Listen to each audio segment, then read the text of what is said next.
Ciência, muito bem-vinda em casa. O Partido Comunista é muito bem-vindo. A nossa ministra de Ciência, Tecnologia e Inovação, Luciana Santos, é a primeira mulher a ocupar esse cargo. E ela também é uma das 3 mulheres negras do Ministério Lula, do atual Ministério Lula. Ela é a cota, não é? Que essa cota tem que aumentar, não tem, Luciana? Tem sim. Ela começou a militar politicamente o seu interesse na universidade, onde ela foi presidente do DCE e, posteriormente, deputada estadual 2 vezes. Ela foi prefeita de Olinda, ela foi presidente do Instituto de Pesos e Medidas de Pernambuco. Estou sabendo mais da sua vida do que você mesmo. Deputada federal. Ela já ocupou essa secretaria de Ciência e Tecnologia no governo do Eduardo Campos. Ela é presidente do Partido Comunista do Brasil e sempre militou no Partido Comunista. Luciana, é Ministério da Ciência, Tecnologia e Inovação. A sigla é MCTI. A ciência brasileira ainda está no CTI, que no Rio quer dizer UTI? Não, nós tiramos, Hilde, a nosso Ministério da Ciência e Tecnologia da CTI, né, da Unidade Intensiva, né? De fato, a gente pegou um ministério terra arrasada, a exemplo de muitas políticas públicas, do que aconteceu com muitas políticas públicas, né, no país. Uma marca, né, do governo anterior foi o negacionismo. Nós vimos isso de maneira chocante, né, nada mais nada menos, na pandemia que abalou o mundo, que foi a Covid, e nós vimos um presidente da República que se comportou como aliado do vírus, né? Porque além de negar as evidências, né, e não só as evidências, mas nós tivemos o segundo pior desempenho do planeta quando se compara a quantidade de gente morta, né, com a população. E nós éramos referência em vacinação em relação ao mundo, não é, Luciana? Exatamente. E a gente tem a triste herança disso, é que hoje volta ao país a poliomielite, o sarampo, que eram páginas viradas na história brasileira por conta da cultura do SUS, né?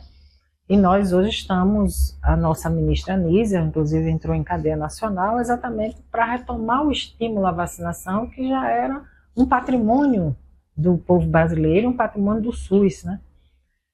E nós vimos, para além do negacionismo, né, a tentativa de desqualificação da base científica brasileira, quando ele tratou as universidades como um espaço de balbúrdia, e, na verdade, a universidade é responsável no Brasil por 90% da produção científica brasileira, né? São nas universidades públicas em que a produção científica acontece.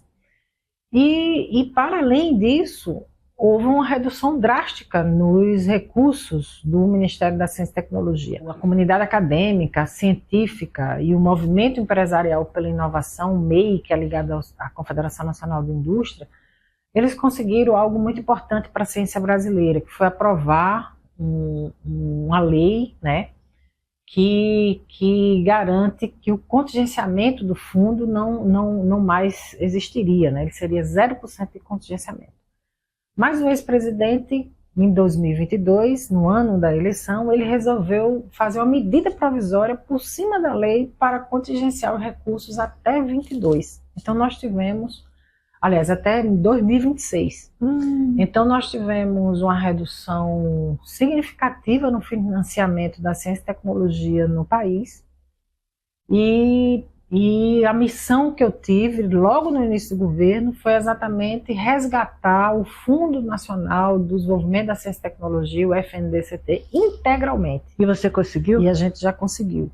O presidente Lula deixou cair como estratégia, né? Deixou cair a medida provisória por recurso de prazo em fevereiro e abriu um PLN, que é um crédito suplementar, para poder recompor integralmente, e ele já sancionou, além da gente ter conseguido aprovar bem no Congresso Nacional, pela articulação política que a gente tem, inclusive com um papel muito importante da líder da nossa bancada no Congresso Nacional, que é na Câmara dos Deputados, que é a deputada Jandira Fegali, do Rio de Janeiro, aqui do Rio, e a gente conseguiu aprovar essa retomada do fundo. O presidente já sancionou e a ciência brasileira está em euforia, porque isso significa quase 10 bilhões de reais para o financiamento da ciência, tecnologia e da inovação. Luciana, então o que a gente depreende disso é que o governo anterior não tomava essas medidas como contenção de despesas ou por não ter recursos para a área da ciência. Era mesmo uma posição ostensiva de oposição ao conhecimento, ao saber, à evolução. Eu posso interpretar assim? Hilde, todos os governos com caráter e com a natureza que teve, né, o governo anterior, que era um governo retrógrado, né, nos costumes, era um governo ultraliberal na economia e era um governo autoritário. Todo governo autoritário, ele é primo irmão do obscurantismo. E o obscurantismo, ele nega, né, a verdade, né, ou procura distorcer os fatos históricos e também a própria ciência como básica, né, para a qualidade de vida do povo e da nossa gente.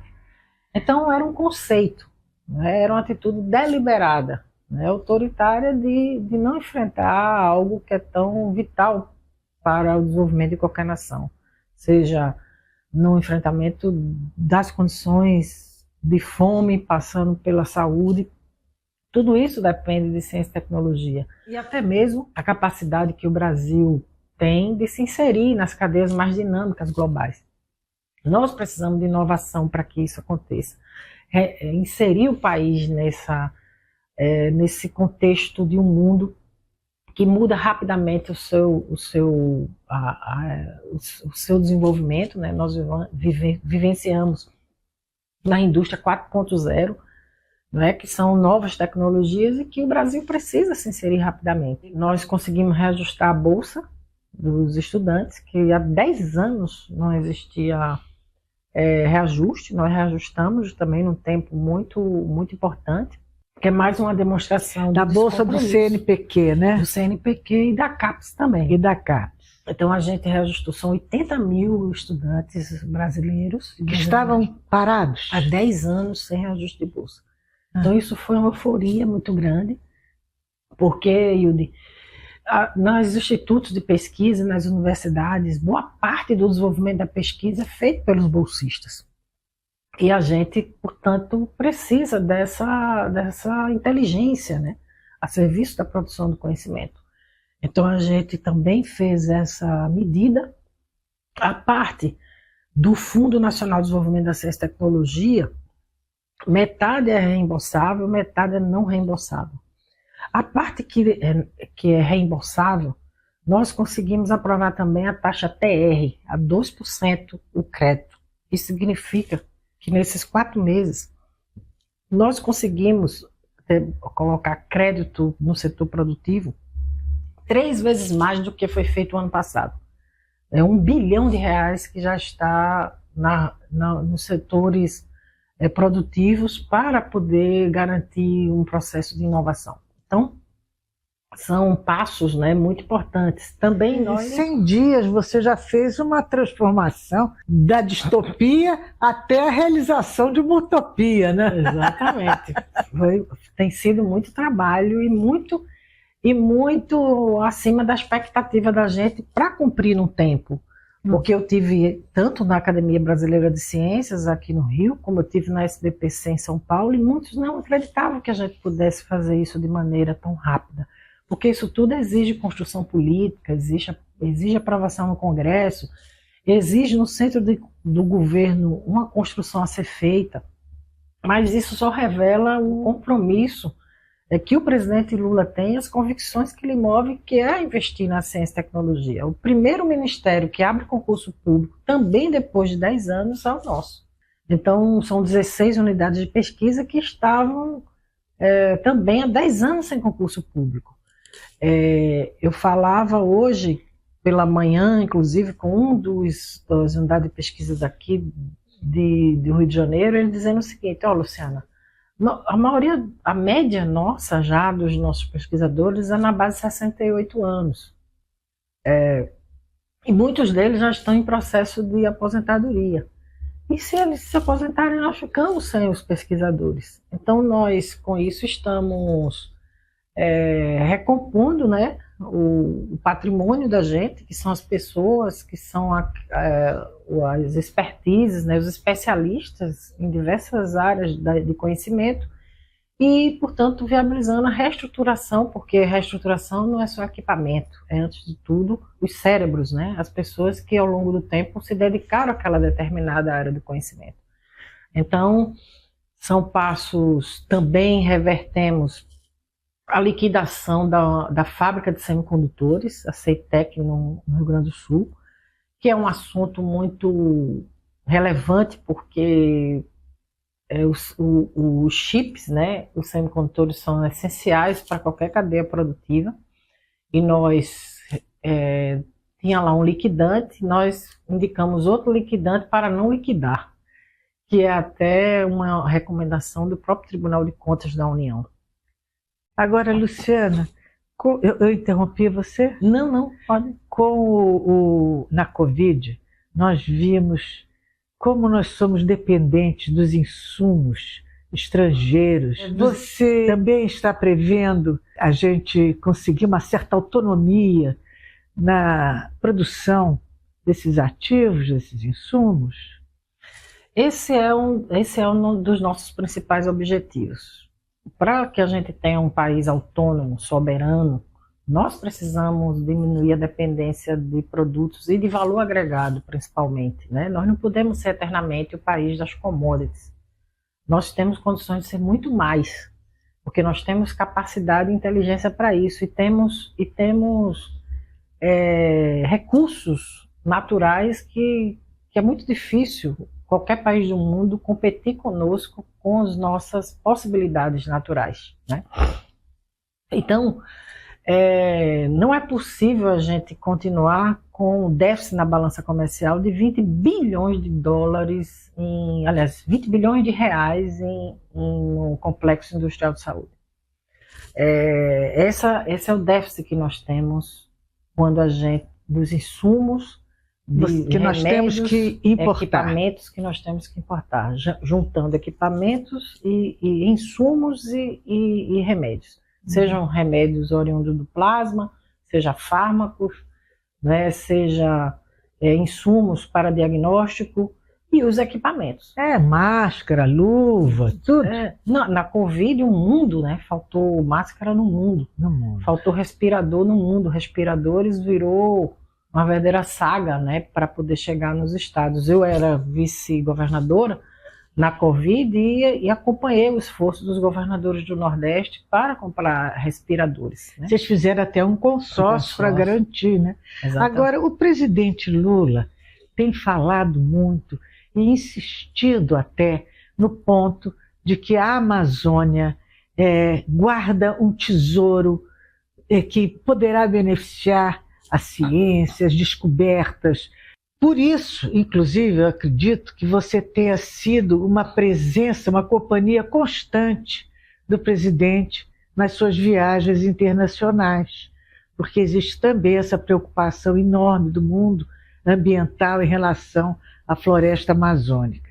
Você já tem alguma coisa para nos dizer, antecipar, a respeito de pesquisas que serão desenvolvidas ou equipes que serão formadas na floresta amazônica, nessa região do Brasil? Nós vamos sediar a COP. Né? Vamos mesmo? Vamos sediar. Já está definido isso?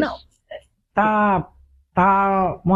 Ainda há uma certa disputa, parece que a Colômbia está reivindicando também, mas eu acredito que nós vamos conquistar, né, essa agenda para o país.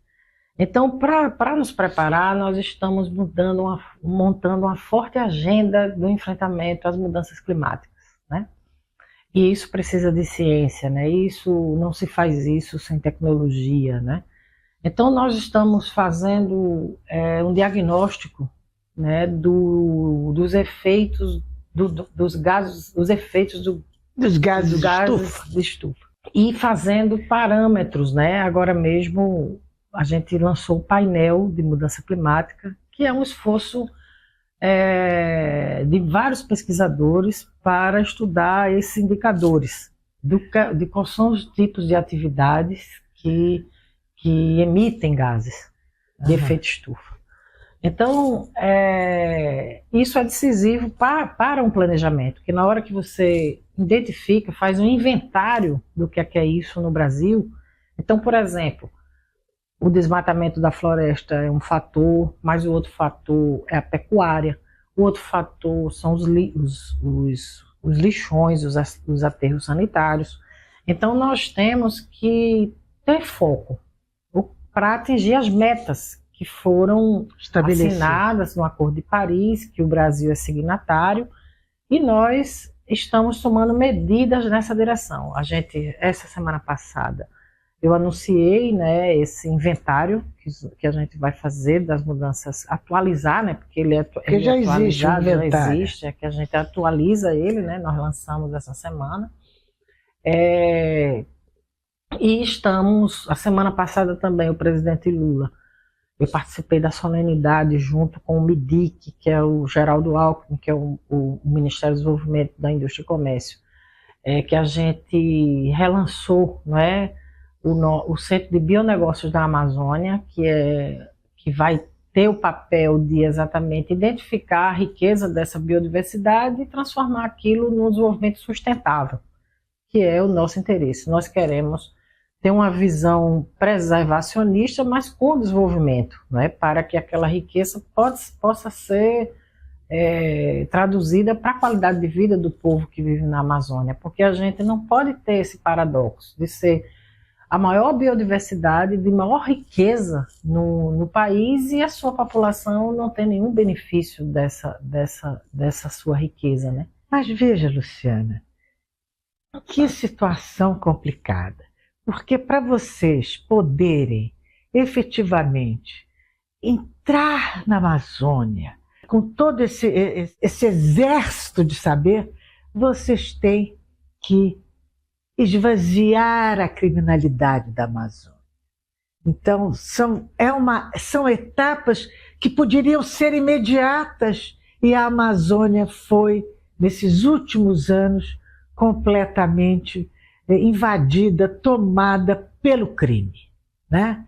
Você consegue fazer uma agenda, uma perspectiva, um calendário de trabalho para poder entrar a realização, o futuro, né? O desenvolvimento? Nós temos aqui, que é em São Paulo, né, o Instituto Nacional de Pesquisas Espaciais, que era inclusive presidido por Ricardo Galvão, que foi defenestrado, né, por Bolsonaro também, exatamente porque ele, através do INPE, você faz o monitoramento do desmatamento que há na Amazônia. Eu tive a semana passada lá, e o monitoramento que é feito, né, com tecnologias, né, por satélite, ele é devastador, né, ele é assustador, e exatamente é aí onde reside o que você acaba de dizer. É o problema do desmatamento ilegal, criminoso, né? Que da exploração, do garimpo. Grandes empresas, porque elas fazem uma velocidade muito grande, áreas enormes, né? Então, esse monitoramento, ele tem o papel de exatamente identificar, que ele tem um monitoramento diário, que é através de um programa chamado PRODES, e tem outro que é anual. E a gente tem a condição daquele diário, a gente manda diretamente para o IBAMA, manda para os órgãos de controle do desmatamento, os órgãos de segurança, Polícia Federal, etc., né? No caso para o Ministério da Justiça, mas também para o Ministério do Meio Ambiente, para providências no enfrentamento a isso. O governo Lula, hoje, faz uma concentração grande disso com os garimpeiros de Roraima por conta da situação deplorável dos Yanomami. E há uma concentração grande, né, no território de Roraima. E é terrível, né? Mas o governo brasileiro tem sido bastante rigoroso, tem implodido aviões irregulares, máquinas, tudo que é criminoso, ilegal, e está um conflito muito grande, no caso específico lá, com o garimpo, né? Mas em toda a região da Amazônia você tem essa necessidade, né, de combater a criminalidade, o uso e a devastação arrasadora desse grande bioma brasileiro, e fazer a inversão disso, né, dar o passo adiante numa perspectiva de ter um plano de desenvolvimento sustentável para a Amazônia, que é uma necessidade imperativa, né, seja para que a gente usufrua daquele potencial natural que é desconhecido, não se sabe da riqueza que nós temos lá, é uma diversidade muito grande que nem é conhecida. Agora, Luciana, você tem uma comissão, um grupo de trabalho ou uma entidade específica que está traçando esse plano? Ou são os técnicos do próprio Ministério? Na verdade, é uma ação de governo que envolve vários ministérios. O presidente Lula, no mês passado, acho que não foi nem passado, foi em fevereiro já, ele montou um fórum, né, de ministros com esse objetivo de ter um plano, né, de desenvolvimento da Amazônia. Então entra o Ministério da Justiça, entra o Ministério do Desenvolvimento Regional, entra o Ministério de Transportes, entra o Ministério da Ciência e Tecnologia, o Ministério do Meio Ambiente, liderado pelo Meio Ambiente. E da Defesa também, né? Da Defesa também participa. E isso já está sendo feito? Isso ou ainda já está... Não, isso foi instalado e ele está num ritmo de trabalho, né, para apresentar metas, objetivos, né, mas não fica parado, né? Tanto a ação de vigilância, né, a partir do monitoramento que a gente faz através do INPE, que manda para os órgãos de segurança e também para o meio ambiente, e desenvolve com os centros de pesquisa, as unidades de pesquisa, um conjunto de ideias, muitas delas em prática, né? A bioeconomia já é uma verdade, a gente já tem alguns grandes exemplos disso, como é, por exemplo, o pirarucu, que é um peixe saboroso, né, da Amazônia, que hoje ele é utilizado inclusive para fazer bacalhau, né, agregando valor àquela determinada cadeia, né, que é a produção, que é a Eu acho o pirarucu melhor do que o bacalhau, que peixe maravilhoso. Ele é maravilhoso, né? Então existe já muitas culturas que estão sofrendo algum tipo de beneficiamento para poder ver as oportunidades, né, dentro do mercado de alimentos, né, e também de medicamentos, né. As universidades, os laboratórios, eles já estudam, tem muitos nichos de laboratórios que estudam, né, a biodiversidade de determinadas regiões. Então tem várias linhas de pesquisa, mas que ainda é muito, muito insuficiente, né? Eu, por exemplo, vou em Belém do Pará, quinta-feira, e eu vou visitar a Natura, que é uma experiência de sucesso internacional. Então nós precisamos de muitas naturas, não devastadoras, mas criativas, né? O que você já tem concreto para anunciar para nós? Essa semana que vem nós vamos anunciar uma parceria com o BNDES na área de investimento e inovação em desastres naturais,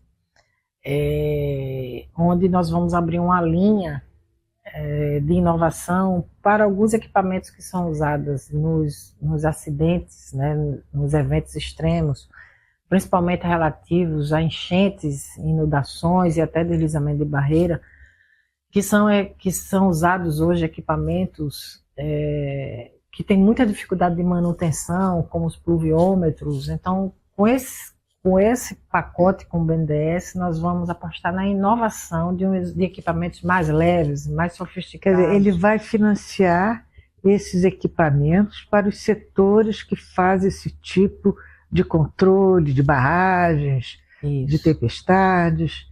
É para engenharia, né? É para a parte geológica e hidrológica, né? Uhum. Tanto que nós temos equipamentos, né, radares, no caso também o pluviômetro, que faz esse monitoramento na terra, né? Porque nós fazemos isso por satélite, mas pela terra é preciso ter também. Que a gente chama estações geológicas e estações hidrológicas, para poder ver a umidade, sensores que observam a umidade que tem no solo, para que dê o alerta, né, da sirene, para evitar desastres. É a mitigação, né? Exatamente. É a mitigação de catástrofes, né? De catástrofes. Então a gente vai fazer isso agora com o BNDES, né, na semana que vem. Também no dia 18 nós vamos ter a reunião do Fundo Nacional de Desenvolvimento da Ciência e Tecnologia para poder abrir editais com recursos do fundo nessas áreas que nós consideramos estratégicas, como é a questão da transição energética, por exemplo, porque nós temos um vetor de vantagem do Brasil, é que nós temos 87% da nossa matriz energética renovável ou limpa. E nós, a estrela do momento, né, um tempo atrás era o etanol, a estrela do momento é o hidrogênio verde.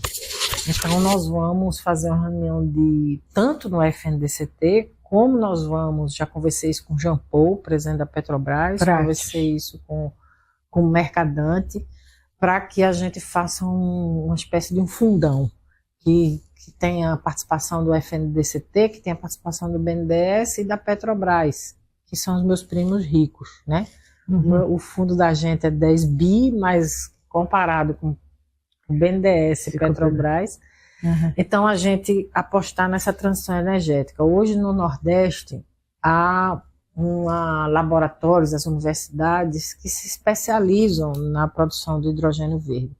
Então, essa hoje é a grande estrela do momento da transição energética no mundo.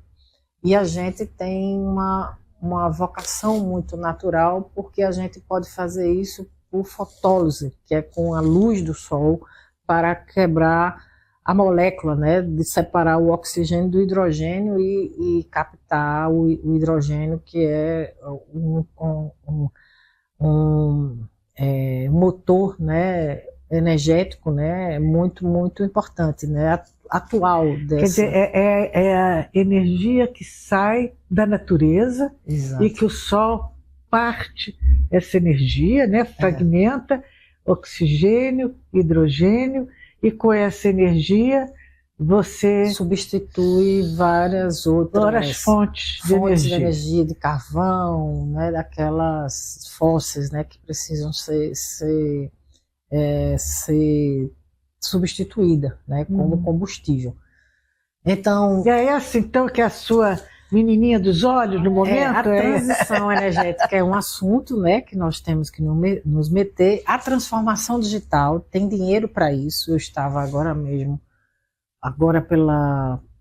na Fijan, né, em que a gente tratou da lei do bem. Há um marco legal da ciência e tecnologia que financia a inovação nas empresas. Então nós temos lei de informática, lei do bem, que são leis que ajudam, né? No caso da lei do bem, é para qualquer área de conhecimento. Mas no caso da lei de informática, ela estimula a transformação digital. Nós estamos vivendo no mundo da inteligência artificial, da internet das coisas. E nós temos que acompanhar a evolução dessa era digital. Nós precisamos garantir a conectividade. Existem o território brasileiro é gigante e em muito local não tem banda larga, não tem internet, nós temos que levar a conectividade. E existem recursos para isso. Existe já a nossa RNP, que é da gestão do Ministério, que é uma rede nacional de fibras óticas que interligam principalmente os institutos de pesquisa e universidades, e nós queremos, através da RNP, ampliar essa conectividade. Então, nós vamos preparar um pacote de conectividade, né, de custos, para poder, de fato, alcançar a conectividade em tudo que é lugar. E isso entrará na ação estratégica financiada pelo Fundo Nacional de Desenvolvimento de Ciência e Tecnologia.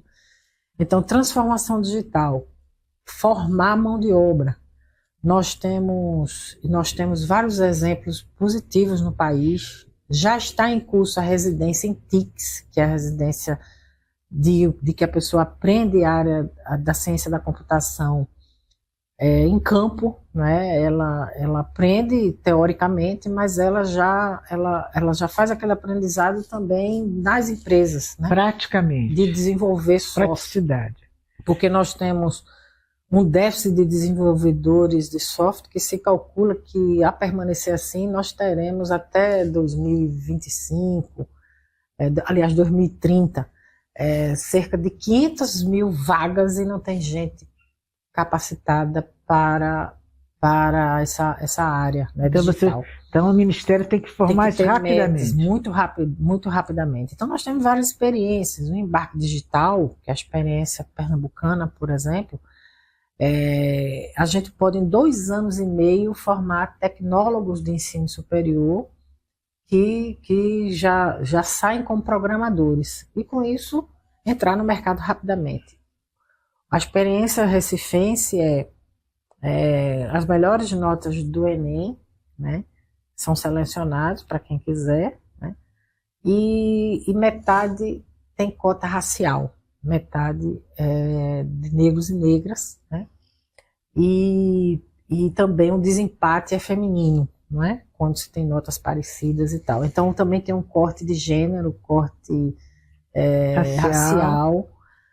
E o corte intelectual, porque são as melhores notas. São as melhores notas. Nós fizemos também o edital, quer dizer, já anunciamos, né, o edital das meninas e mulheres na ciência, que é para estimular a participação feminina nas áreas de engenharia, computação e exatas, né? Qual é o percentual Eu estou vendo que a sua equipe, a Luciana veio acompanhada de 3 simpáticas e belas mulheres, e devem ser competentes, acredito, certamente, não é, Luciana? Sim. E eu estou vendo que é uma equipe feminina. E na ciência brasileira, qual é o percentual da atuação da mulher, da presença da mulher, da inserção da mulher nesse mundo? Hoje as mulheres já são a grande maioria nas universidades brasileiras. Nós somos mais da metade dos estudantes e estudantes das universidades. De todas as áreas. Todas as áreas. E quer dizer, uma ou outra exceção, estou dizendo na média, né? De uma maneira global. Na iniciação científica, as mulheres são 61%.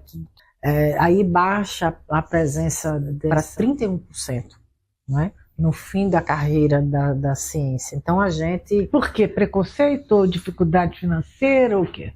Eu penso que são muitos fatores das amarras da condição feminina, da desigualdade de gênero que nós temos na sociedade. Por exemplo, e isso nós vamos modificar, as mulheres perdem pontuação quando elas optam por ter filhos e acabam interrompendo aquele projeto de pesquisa e perde pontuação. Nós não podemos penalizar a mulher porque ela fez uma escolha de ser mãe. Isso não é justo, né? Então não pode haver esse tipo de pontuação que desconsidera essa condição feminina.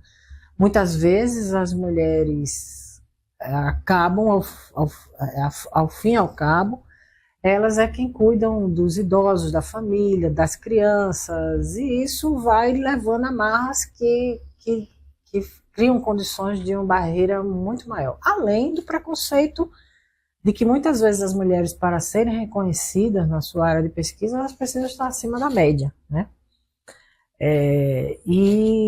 Portanto, a gente vai, com esse edital, procurar modificar vários aspectos que dificultam, né, a carreira, a ascensão da carreira da mulher. Então, a permanência para nós é um grande desafio das mulheres na carreira científica, e é esse o nosso objetivo também. Você, Luciana, é uma mulher, é uma engenheira, você milita nessa área da ciência, você é negra e você é mulher. Quanta dificuldade! E você é comunista. Quer dizer, é um buquê completo. É um buquê completo de preconceito. E vamos falar do comunismo. O comunismo virou, na nossa sociedade e em outras tantas, uma espécie de um mito do mal, não é? E quando é justamente o contrário, né? Exatamente. Então eu quero que você explique para nós o comunismo. Por que você ousou? Não, esse é um debate contemporâneo, né? Uhum. Quer dizer, ele sempre existiu, o preconceito, né, anticomunista, até hoje, na subjetividade, né? Ser chamado, ser taxado de comunista é um nome feio, né? É um xingamento. É um xingamento, né? A concepção, né, do que é um modelo econômico e social comunista, ele é exatamente o contrário, ele é o bem comum, né? Ele é o conceito de que quem produz as riquezas, né, os produtores das riquezas precisam ter acesso a essa produção de riquezas. É um mundo de igualdade de oportunidades e de distribuição das riquezas que são produzidas, que existem, né, no mundo. Então, é um modelo econômico, social e político que pressupõe isso, que aqueles produtores da riqueza possam se apropriar delas, possam ter uma vida de igualdade de oportunidades e ter um mínimo de condição de sobrevivência, de direitos fundamentais. Nós temos mais de 6 bilhões de habitantes no planeta e nós temos riqueza suficiente para ser distribuída. Nós não podemos viver essa contradição de haver uma concentração de riqueza brutal no mundo sem ser distribuída. Esse é o conceito. E cada país e cada nação vai desenvolver o caminho para alcançar o socialismo, para alcançar esse mundo em que as forças, né, produtivas, né, você tem os meios de produção, né, eles possam ser partilhados, né, por um conjunto da inteligência, né, de produtores de riqueza, e que essa riqueza não se acumule, ela seja distribuída para o bem-estar, né, de toda a população, de toda a humanidade. Então, nós vimos algumas experiências no mundo, né, como foi lá atrás, a primeira experiência de desenvolvimento do socialismo foi a União Soviética, foi 70 anos de experiência, que não consolidou, mas foi uma fase de muita prosperidade. A antiga União Soviética saiu de uma situação de um país ainda muito atrasado para ser uma potência em diversas áreas, né? Conseguiu ter indicadores de crescimento, né? Mas isso com o viés do autoritarismo, que facilita, de certa forma, as metas de uma gestão, não é? Porque as regras, né, as regras da democracia lá, né, nas experiências, né, elas são de um determinado tempo histórico, né? E muitas delas, como nós mesmos temos muita crítica a fazer de experiências que se viveu na antiga União Soviética. A perseguição religiosa. Fala de países de agora que você cita como exemplos bem-sucedidos. O exemplo mais contundente do mundo é a China, né? Porque Cuba é uma ilha com muitas dificuldades naturais, mas é uma experiência gloriosa, heróica, né, do povo cubano. Acontece que o povo cubano não tem uma vocação natural e potência econômica. Eles têm expertise na saúde pública em diversas, seja na atenção básica, seja em fármacos. Eles têm muitas dificuldades de produção de alimentos, então é um país que tem dificuldades econômicas, mas é um país que você não pode dizer que não é praticado um processo de inclusão social. Não há criança que passe fome, nem que não tem escola, né? Então é uma experiência heróica. E eles têm o bloqueio, né? Um cerco econômico gigante, né? E eles conseguem manter uma experiência de inclusão e de um país com muito investimento na educação, na formação. Então, os cubanos normalmente falam mais de uma língua, são graduados, né? E têm expertise em algumas áreas, principalmente na saúde, é tanto que eles exportam tecnologia social, né? O conceito do saúde da família é muito inspirado no conceito cubano, né, de saúde. Nós nos inspiramos neles. Vieram os médicos cubanos aqui no Rio de Janeiro, tanto aqui na cidade do Rio de Janeiro, mas sobretudo em Niterói. Eles trouxeram, foram as iniciativas pioneiras de médicos de família no Brasil, né? Também a experiência vietnamita, também uma experiência curiosa, importante. Mas a mais potente é a experiência chinesa, que hoje tem o maior poder de paridade de compra do mundo, não é? E que é um país que procura desenvolver um conceito de colaboração. Eles foram países muito marcados pela ocupação, pela guerra. Então eles não são países belicistas, até pelo histórico milenar que eles tiveram de ser um país que tiveram que se defender muito do Japão, da Inglaterra, que foi a mais perversa da exploração chinesa, né? Foram a Guerra do Ópio, né? E eles conseguiram muito rapidamente ser a potência que eles são. Mas também é um país autoritário. Eu acho que as pessoas têm medo desse autoritarismo. Lá eles têm um sistema, né, político com três, quando se fala assim, não, tem um partido só. Um partido muito forte, porque eles vieram da Revolução de Mao Tse-tung, né? Mas eles lá têm uma composição de 5 a 6 partidos que governam a China. E o modelo da própria sucessão, por exemplo, o Xi Jinping agora está demorando mais, mas eles têm uma sucessão muito grande lá dos presidentes de república. Eles têm prazos.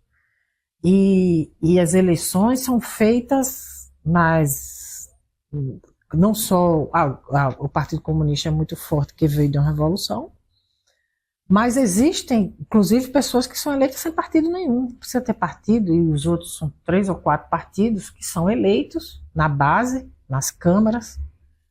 Boa parte dessas, elas não são remuneradas, né? Que elege os parlamentares nacionais, e que esses parlamentares nacionais é que elegem a presidência da República, né? Não tem uma eleição direta, mas existe uma eleição, um processo de escolha num sistema que tem a ver com o cultural deles, né? Eles vieram de uma dinastia, não é? Há muitas experiências socialistas bem-sucedidas. Não tem a grife comunista e tem uma grife mais suave que é aceita, que é o socialismo. Exatamente, não? Exatamente. São experiências que revelam um sentido, né, do que move todos nós, que não é possível ter uma concentração de renda tão radical, né? E você acha que o desumana, presidente Lula, o governo Lula, vai conseguir fazer com a sua habilidade e com este parlamento um imposto de renda mais justo, em que é o pobre, é a classe média que carrega o país e que efetivamente paga os impostos mais altos? A reforma tributária, ela quer inverter essa lógica histórica aqui no país, né? É preciso taxar As grandes fortunas e mesmo aqueles setores da própria lógica, né, do mercado financeiro que acumulam uma riqueza fictícia e que não tem investimento no setor produtivo, na geração de riquezas. E a reforma tributária, ela procura inverter essa lógica, né? Você não pode, a lógica no Brasil é que você taxa pelo consumo e você tem que ter uma lógica tributária que seja proporcional, né? Aquela de que tem mais renda aos seus ganhos. Aos seus ganhos e você faça. Mas você acredita que será possível fazer isso no Brasil, Luciana? Olha, tem coisas que a gente não consegue fazer por inteiro, há muitos anos. De alguma maneira se faz reforma política paulatinamente, seja para o bem ou seja para o mal. Assim mesmo a reforma tributária, nós vamos ter alguns passos adiante e outros nós não vamos conseguir conquistar. Mas é um esforço que precisa ser feito, né? Nós temos uma... Qual é a capacidade de mobilização popular do seu partido? Hoje nós temos 400 mil filiados, né, no Brasil todo. Nós temos uma força significativa na juventude. Nós somos um partido que eu própria, né, sou oriunda do movimento estudantil. Muitos quadros e gerações de partido vieram, né, do movimento juvenil e do movimento estudantil, e essa hoje é a nossa principal expressão de massa, né, de força política. E da esquerda, Luciana, e da esquerda brasileira? Você acha que o Brasil está retomando uma capacidade que ele já teve de mobilização popular?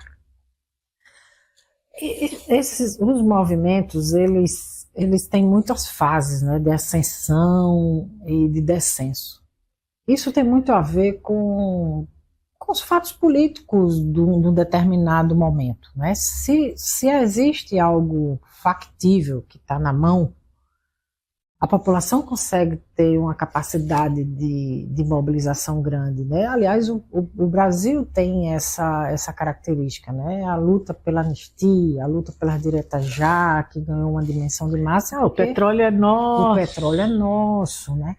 Isso que foram coisas que estavam ali para acontecer, que estavam palpáveis, né? Que estavam ali factíveis. A reação, por exemplo, a reação mais importante que teve no governo Bolsonaro foi por conta dos cortes, né, na educação no 15 de maio. Foi explosiva aquela quantidade de pessoas nas ruas, porque existia algo concreto que poderia ganhar, que as pessoas enxergam como algo que vale a pena lutar. Porque pode alcançar.